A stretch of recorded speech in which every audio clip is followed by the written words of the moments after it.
Hello and welcome to another edition of Critical Q&A, the show where I answer your questions that you've left for me in the comments section of my Q&A videos or have sent to me by email at askchrisshelton@gmail.com.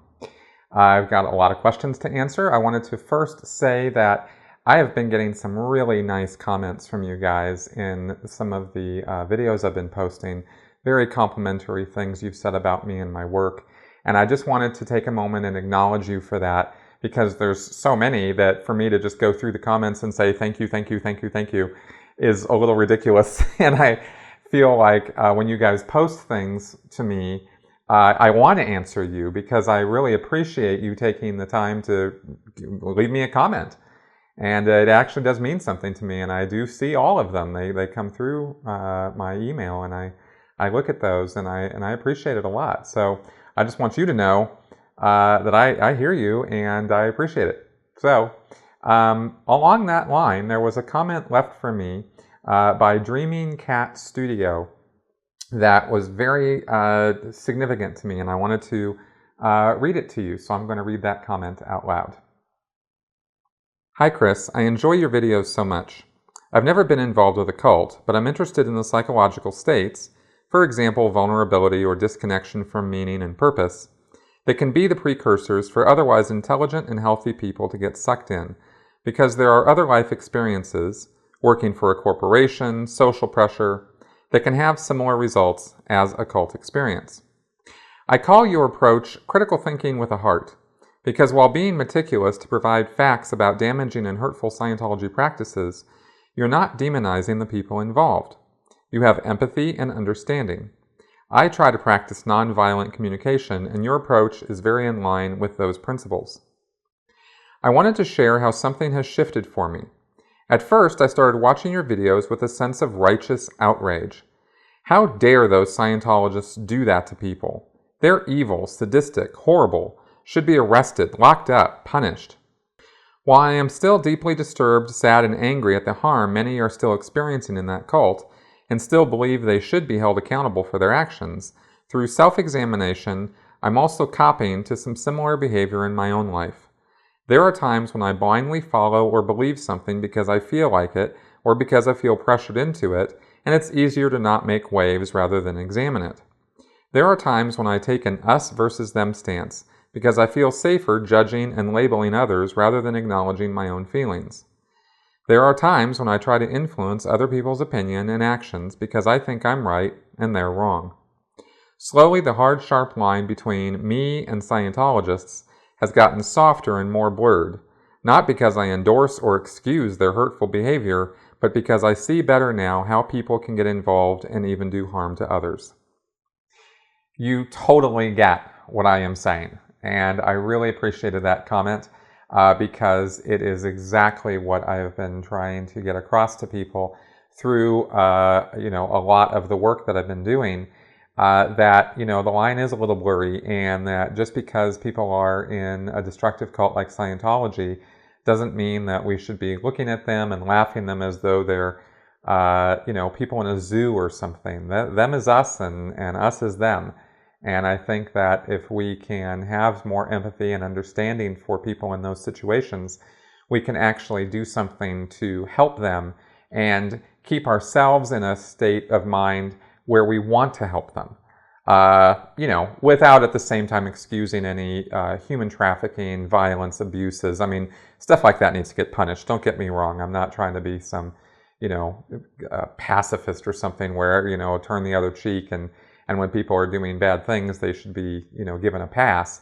I'm just saying that it's nice to see that, the ideas and messages I've been putting out there about tolerance and understanding are hitting home. So thank you very much for that, Dreaming Cat Studio. And now, let's get on with some questions for this week. Gregory Oliveri. I have noticed that there are a number of people who identify themselves as independent Scientologists, as if there is in fact something immutably valid to salvage of the system outside of the Church of Scientology. I'm curious to know what this means if, as we now know, the whole system was based on the derivative musings of a narcissistic madman, now perpetuated by a dangerous sociopath. Is it simply the belief in the therapeutic practice of auditing and an intermediate point of transitioning away from the system. Mr. Spock, what do you think of people like Mark Rathbun who still believe and practice Scientology and people like that? Thank you for your work. Carry on. Well, independent Scientologists are people who practice the techniques and methods of Scientology outside of the official sanction of the Church of Scientology, which is a corporate entity that holds the trademarks and service marks of Dianetics and Scientology, and so they have legal right to have the only legal right to be, selling those services under those names. That's what I understand that to mean. So when you have independent Scientologists, they're out doing the procedures and whatnot, but they don't have the blessing of David Miscavige, L. Ron Hubbard, or the church. And in fact, Hubbard was real, death on these kind of people. He always referred to them as squirrels. He used the term squirrels because he talked about the idea of these nutty people, out looking for nuts, running in a wheel all the time, like a hamster wheel, and just spinning their wheels, not getting anywhere, right? That was his derisive sort of attitude about people who weren't getting him money for his, deceptive practices. And anyway, so that was that. That's where that sort of comes from.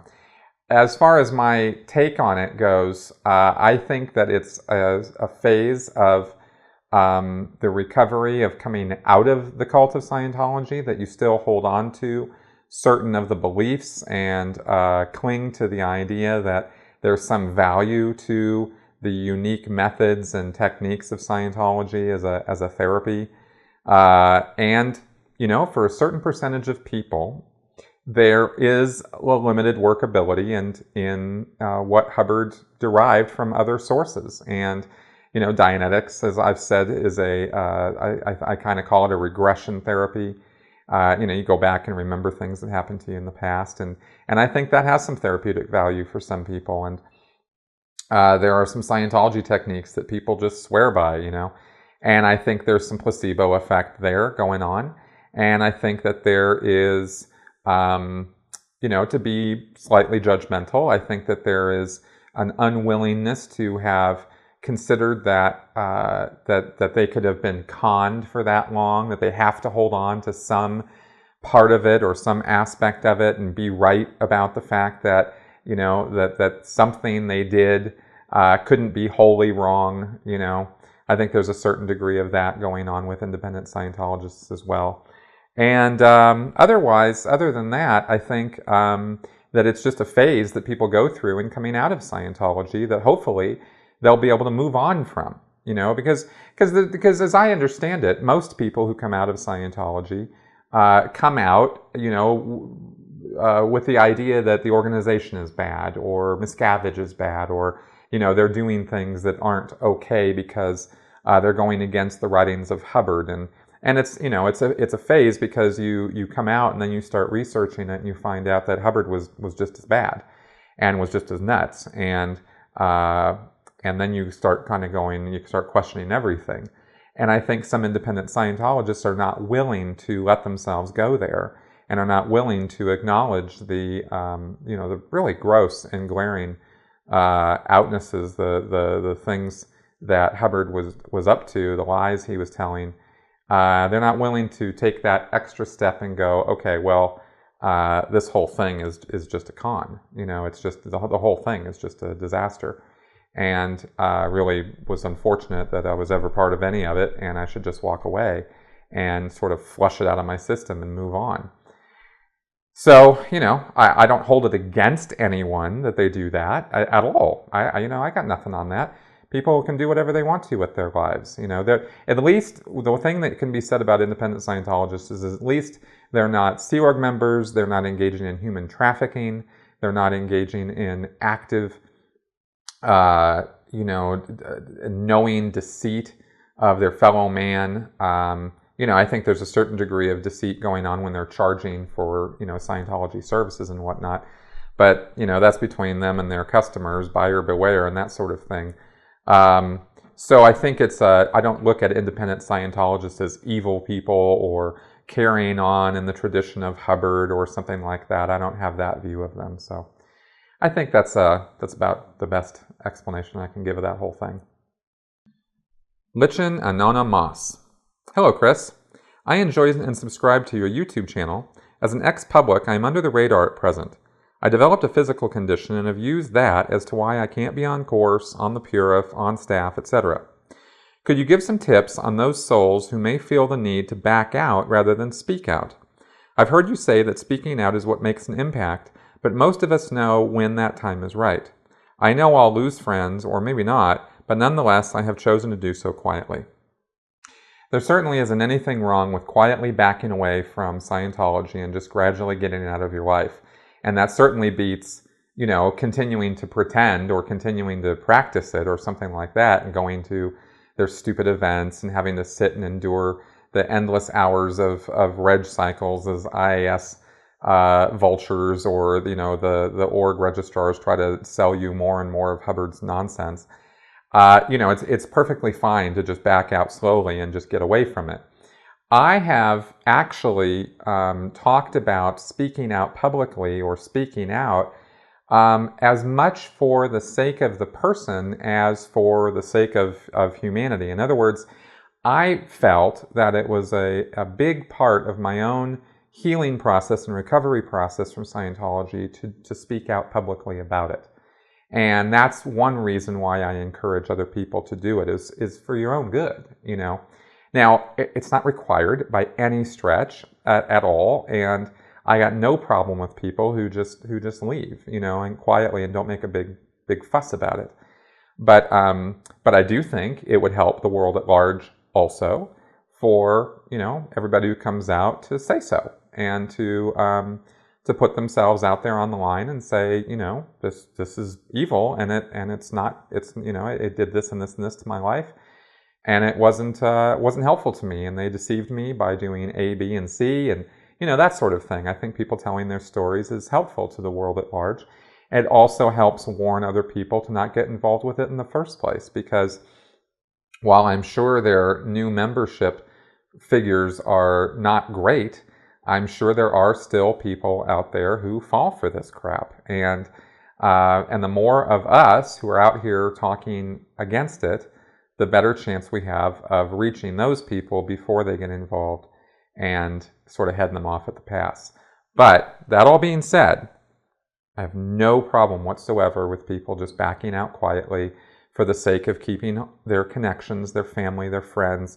Totally understand that and why a person would do that. And you're absolutely right that the timing of any, speaking out or anything like that is 100% in your court. It is not up to me to tell you how to live your life. So that's what I have to say about that.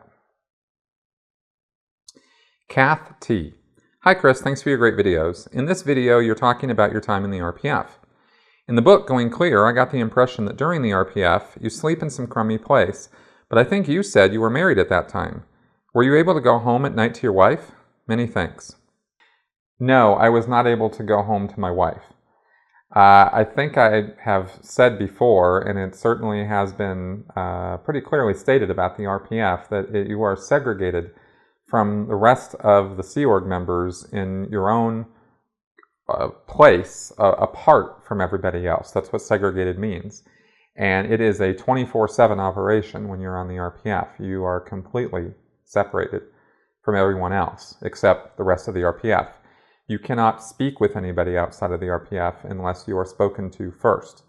You cannot eat with them. There are no holidays. There are no vacations. There are no days off. There is you are on quarter pay.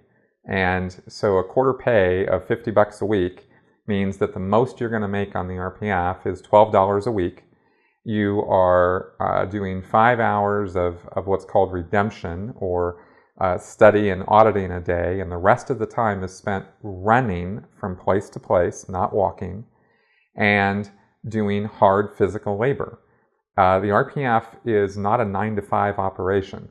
So, you can Google this and find out more about it if you want to. I'm sure there's a Wikipedia article about it.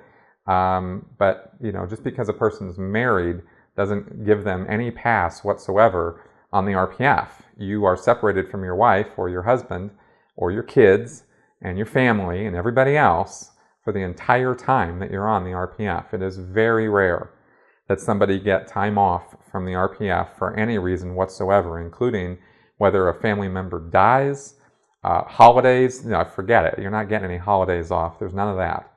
So it is like being in prison, which is why I think I made the analogy that RPF is the Sea Org's prison system, because that's what it's like.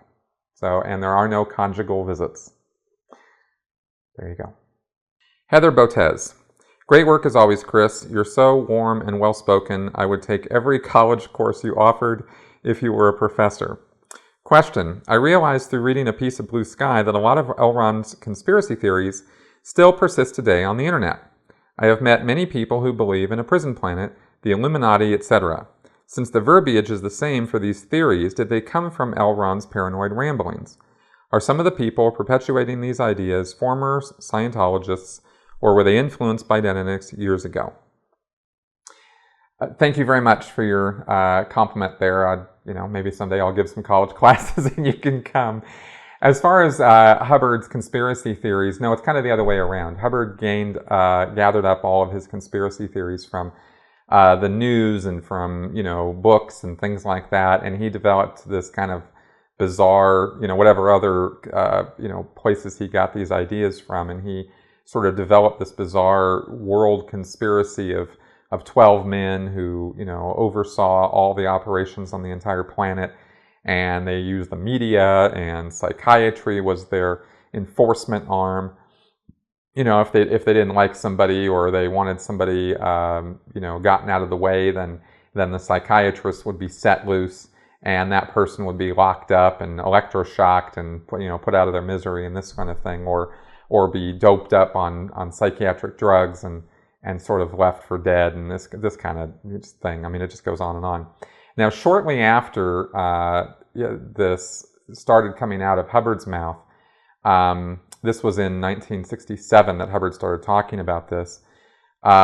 He put up some other articles about it, and I think it was 1970 or 71 that a book came out called None Dare Call It Conspiracy, which had nothing to do with Scientology at all. It was written by a guy who used to be a reporter or media guy, and this talked about the Council on Foreign Relations and the CFR and the Trilateral Commission and the Rockefellers and this whole thing, and then this was another big world conspiracy thing that was put out in this book. And that's not the earliest work on world conspiracies at all. The Illuminati is a very, very old idea that goes back for many, many, many decades. So Hubbard's whole thing, I think Alex Jones has a website he calls prisonplanet.com, which I think you're talking about here in this question. And I don't think Alex Jones ever had anything to do with Scientology at all. There's no connection I'm aware of.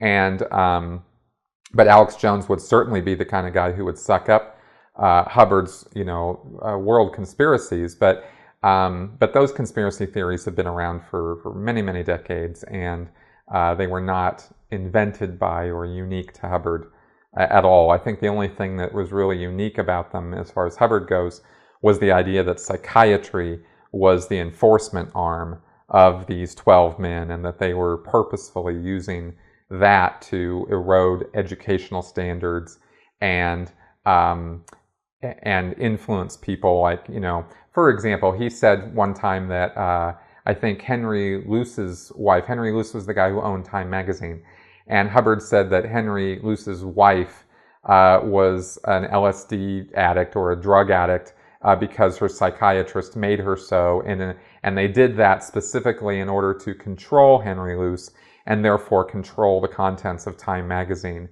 And if you know how things work in the real world, that's just ludicrous. That's not how things get done. There are, big money does exist, big pharma, big gun, big this, big that. I mean, there are, massive corporations with lots and lots of money who do not have any problem throwing their influence around in order to, shape things to their advantage. But to take that and then draw connections and connect dots that don't connect between all these massive corporations and the idea that they're all controlling the world, that's where I go, no, no, no, no, no, no. We went a little too far there. So anyway, so no, I don't think Hubbard was behind a lot of modern day conspiracy theory. PieWacket33. As I understand it, you were removed from Scientology, you did not route out, and you did not blow. You were asked to leave, right? If that's true, where do you think you'd be now had you not been told to leave? Would you still be in, do you think? In the RPF? An independent Scientologist, or do you think you'd have left of your own accord by now? I have no idea what it was that I ever said or did that gave you the impression that I was asked to leave Scientology, but that is 100% not the case. I routed out of Scientology of my own accord, on my own origination. I told them I quit. And I did that very formally and very correctly, and it took me 9 months of waiting around and getting their sec checks and cooperating with them in order to get them to allow me to leave the Sea Org in a way that I wasn't going to be declared a suppressive person or anything like that. I wanted to be in good standing with the church when I left, and I was. And what happened after that is they decided to, because I was in the Sea Org and I left the Sea Org, they decided that I needed to be treated as a second-class citizen because that's what they do to people who are in the Sea Org and who leave. And that created enough outrage with me that I went on the internet and found out the truth of Scientology. And it was all, sort of downhill from there as far as my Scientology loyalty went. And so that's how I got out of Scientology altogether. And I ended up being declared a suppressive person as a result of speaking out publicly against it. But before that whole thing, before all that happened, I left because I said I wanted to leave the Sea Org, and that's how that happened. Mojo Ryzen. Thank you, Chris, for all that you do. My question is, if there's ever been a petition-type attempt at having Scientology's IRS tax-exempt status reviewed, is that even possible? What can we common folk do to help with something like this? Thanks in advance. Yeah, there was a petition being submitted shortly after Going Clear came out, actually. So you're a little bit late on the scene here because there was a petition being circulated on whitehouse.gov or whatever to get the IRS to review Scientology's tax-exempt status. That petition did not get enough signatures to go through, but more to the point, even if it had, that wasn't what was needed in order to get Scientology's tax exemption revoked. What is needed is pressure on Congress to get the IRS to act. Alex Gibney recently took this up on the AMA that he did on Reddit, and he said, and I'll just forward his message on it, which is that we need to be pressuring our congressmen and our representatives to take action on this. And they're really, the way you do that is you write them a letter. You send them an email, you give them a call, you make your voice be heard.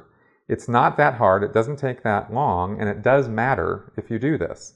So if you're watching this right now, please do find out who your local congressman is and email or write them and let them know that you're not okay with the Church of Scientology having tax exemption for all the reasons that they shouldn't have it. Alex Gibney said that he thought that the IRS was embarrassed right now about the fact that Scientology was given such free rein to, commit their abuses, but not embarrassed enough to really start taking action against them yet. And it's going to take, a kind of a mandate from us, the people, raising enough of a stink about it to get these politicians and the IRS to act on this. It's just how it is, So if you want to see action on this, make your voice be heard and encourage others to do the same, kind of like I'm doing right now. And so I've reached the end of the questions for this week. Thank you very much for your support. And I do want to say that if you value what I'm doing here and you think that it is important and worthy of continuance, and you want to see more of what I'm doing, because there's lots of other things I could be doing on this channel to bring out more about Scientology and other matters, please consider giving me some support. I have a Patreon campaign going, Patreon page, which is the link is below on this, and I also have other means of support, and it really, really helps, and it really does matter when you guys support me. It really does help me a lot, and helps me get the projects done that I want to get done faster. Eventually I'll get everything done, I think, but it would certainly be nice if I could get it done a lot faster. So anyway, thank you very much for your questions. Feel free to comment away on anything that I'm saying or any other questions that you have for me, and I look forward to getting those, and I will see you next week. Thank you for watching.